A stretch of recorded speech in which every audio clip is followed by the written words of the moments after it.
As adults, money and debt management creeps into our lives. Even as college students, we must navigate tuition, living expenses, and the lure of credit. Knowing how to gain financial stability and managing debt is an essential part of adulthood.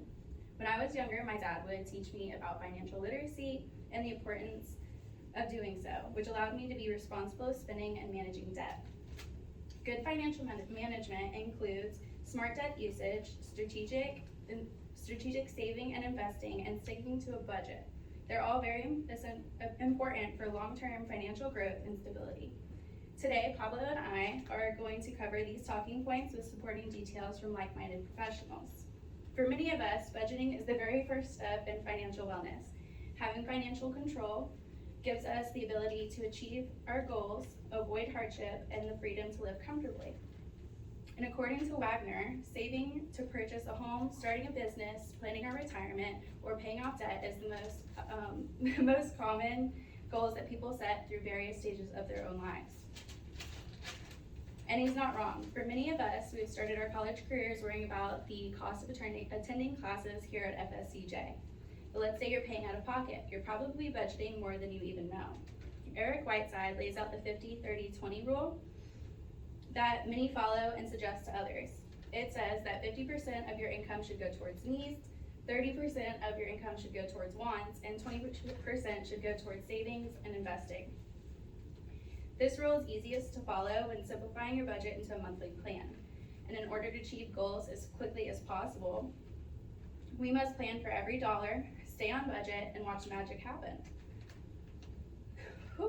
That 20% can often save us from more than we know. When the unexpected happens, financial hardships often follow, as discussed by Baskins. Many of us gained experience of this during COVID-19. And according to helpguide.org, people who experience financial hardships often face depression, anxiety, and substance abuse. So while we can never avoid bad situations, it's important to be as prepared as we can. By being responsible, practicing self-control, and budgeting, we can do so much for our success and happiness. Saving and investing is an important component for every financial plan. And according to Bankrate, more than a quarter of the U.S. adults have no emergency fund, and 3 out of 10 adults do not even have enough to cover 3 months of their expenses. And according to the business book, it's essential to have an emergency fund equal to 3 to 6 months of living expenses. But in order to save this much, it is necessary to cut down on your unnecessary expenses.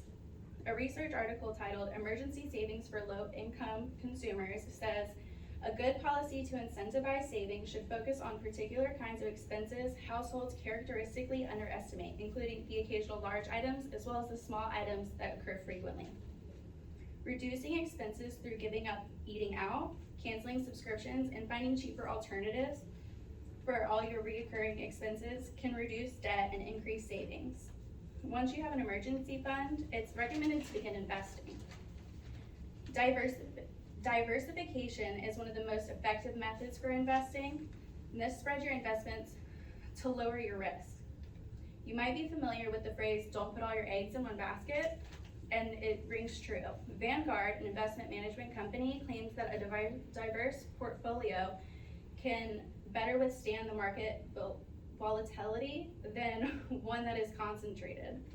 So over time, your investments will grow by compound interest. So it's smart to invest as quickly as possible. As Einstein once said, the eighth wonder of the world is compound interest. So whoever comprehends it, earns it. Putting your money into a savings account that gains interest means your money will grow over time. But having debt and being irresponsible with credit cards means you're losing money over time. So to be able to save and invest successfully, you must understand all the components involved. And now I will transition over to Pablo, who will discuss why not all debt is bad. Now, hey, I'm Pablo. So not all debt is bad. So debt actually plays a really important role in financial health. So with debt, you are able to get more. You're able to get items or anything like that in order to grow your business or in order to make more money. So there are two different types of debt. there is good debt, which good debt is basically you gotta spend money to make money.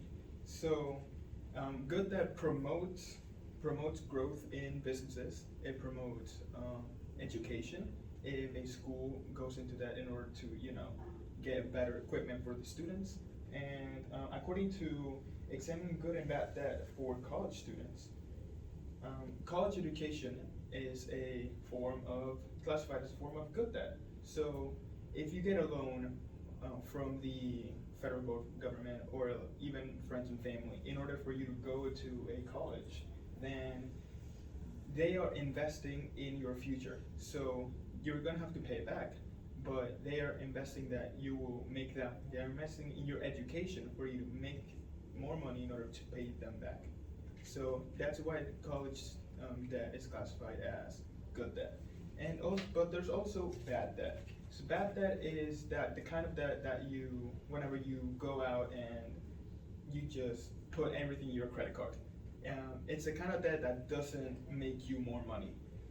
It's sadly the most common type of debt. Like, according to the article, 5 habits that can ruin your budget. Impulse buying, not tracking your spending, and blurring the line between saving and spending are the most common mistakes that people make in order to go into bad debt. And so today we have discussed the importance of budgeting, strategies for saving and investing, and the role of debt and financial health.